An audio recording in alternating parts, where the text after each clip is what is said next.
Okay, I'm using the Skywatcher ED80 Pro Series Gold version, and I'm observing the M42 Orion Nebula with the Maxvision 28mm eyepiece. This eyepiece I don't expect to show me the trapezium in the Orion Nebula, but it actually shows it. M42 trapezium, you can see it split in four, or at least three of them.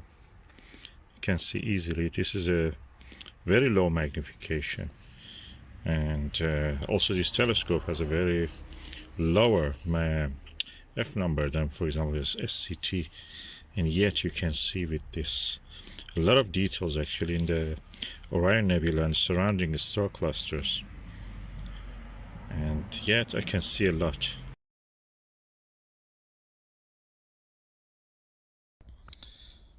The clean and neat images this ED refractors provide are very close to the images you can see with a Fraunhofer telescope. Means a very high f number, near anything between f11 to f15, almost chromatic aberration free. It's amazing image quality. So ED refractors of a Skywatcher are really secret, well kept secret. They don't have, of course, tell that what kind of glass they're using. They say shot glass, but the actual formula of it is not known. And they really punch above their weight. They're equal to many of the premium brand telescopes at a very affordable price. And the Maxvision 68 degrees 28mm is one of the best eyepieces. I believe this can be better than the Panoptic. I have tested them. 40mm of this, excellent.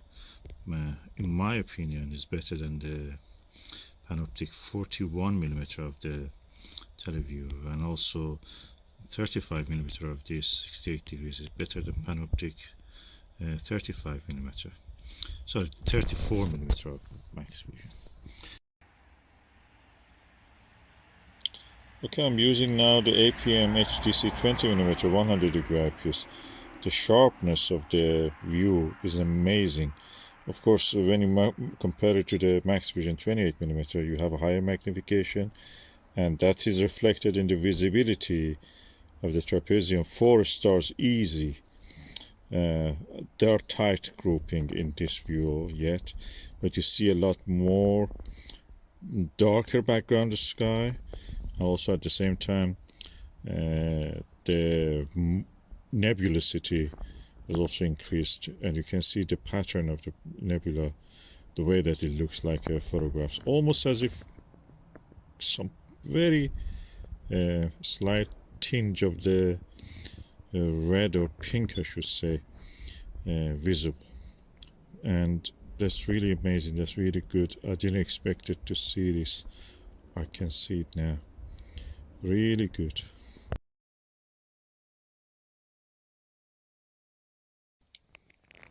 I'm now observing with the APM 20mm and the Skywatcher ED80 Pro Series.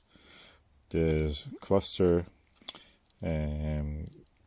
M35 beside it, and an NGC cluster also, both in Gemini. And that cluster is NGC 2158. Almost looks like a should I say globular cluster, fuzzy. At this aperture it looks fuzzy, and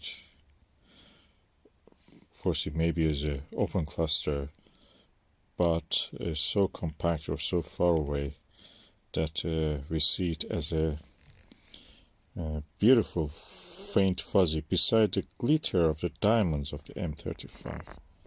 Beautiful sight.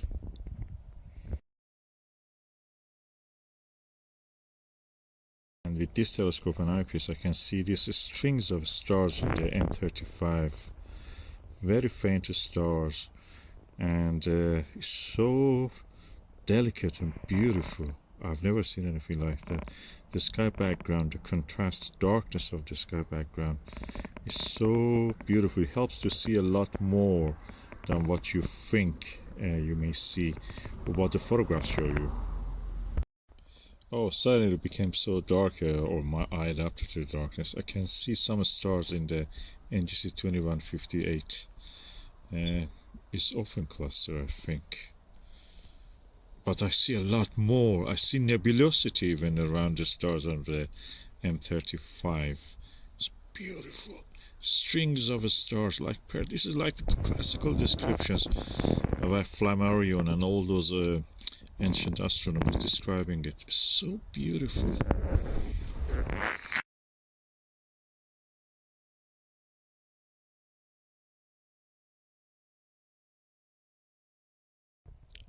And this Skywatcher ED80 is such a good telescope. I can see airy disk around the star. The stars are pinpoint, tiny pinpoint diamonds. And yeah, according to brightness, the brightness varies. And I can see airy disk around them. It's very rare to see airy disks. Diffraction pattern around the stars. This is a brilliant telescope. Of course, partly can attribute the exceptional view to the telescope and eyepiece, and also to his Astro Physics Maxbright star diagonal. It's exceptionally bright and very good quality star diagonal. The mirror quality and the build quality is amazing. Oh, suddenly it became so dark, or my eye adapted to the darkness. I can see some stars in the NGC 2158. It's open cluster, I think. But I see a lot more. I see nebulosity even around the stars of the M35. It's beautiful. Strings of stars like this is like the classical descriptions of Flammarion and all those ancient astronomers describing it. It's so beautiful.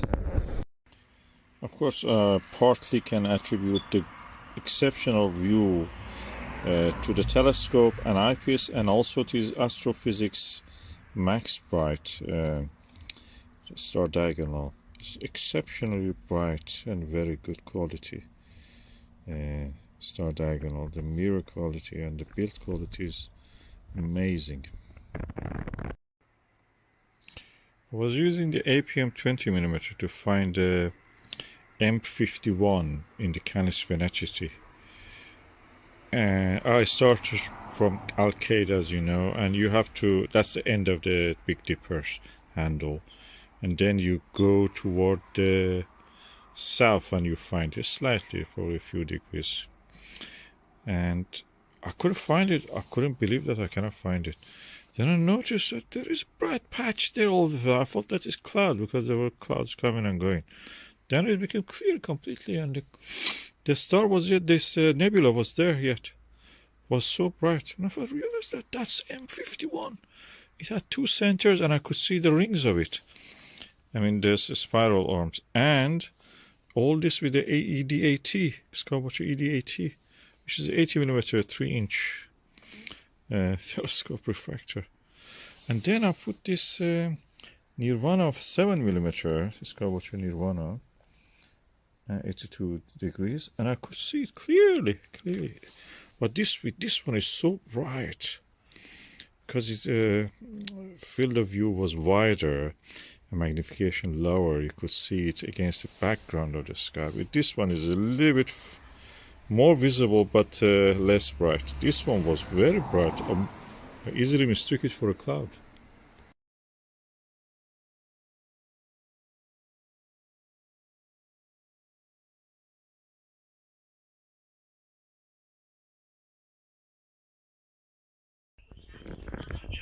So this is the setting I used, the telescope and 3 eyepieces.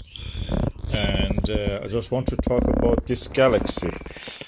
Although the street light was very bright, I could see it easy if I head away from my back was toward the light. So that is the NGC 5194, also known as the Whirlpool Galaxy or M51.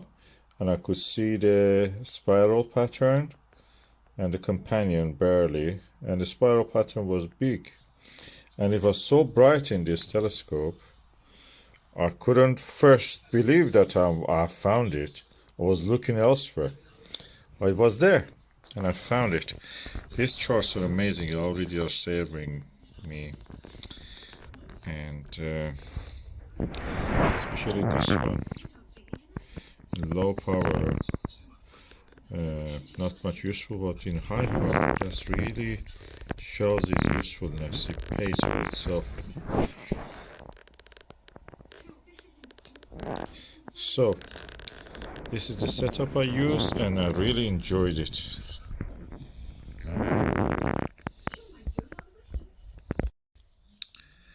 It was a really joyful session, and I really enjoyed using this telescope. I think this Skywatcher ED80 punches well above its weight. I came in because it was cold, otherwise I just could stay and do a lot more. I could see easily the galaxies, and including the M51. I tried the low triplet. I think I saw it, but it was getting really cold, so I just came in. I didn't spend much time to really prove that what I've seen. But anyway, that's what I was able to do in the time that I had.